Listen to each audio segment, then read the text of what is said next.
Petugas damkar yang tiba di lokasi berusaha untuk mengevakuasi korban yang tergantung di atas pohon. Petugas kesulitan mengevakuasi korban lantaran korban dalam keadaan tidak sadarkan diri dan tergantung di atas pohon usai tersengat listrik saat memangkas pohon yang berada di depan rumah majikannya yang berada di Jalan Pengayoman, Makassar. Usai dievakuasi, korban kemudian dibawa ke rumah sakit untuk mendapatkan perawatan lantaran tangan korban melepuh tersengat listrik. Di Jalan Pengayoman, kita telah kerjasama dengan damkar dan telah dievakuasi ke rumah sakit. Laporan dari masyarakat ada penemuan mayat, ternyata masyarakat tersebut masih hidup.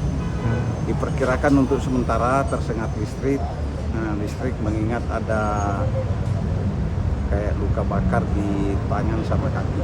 Jadi ini korban di atas pohon tersangkut ya, Honda? Tetap di posisinya. Untungnya dia tidak jatuh. Seandainya jatuh mungkin lain lagi. Ya kita mudah-mudahan dia selamat ya, karena mereka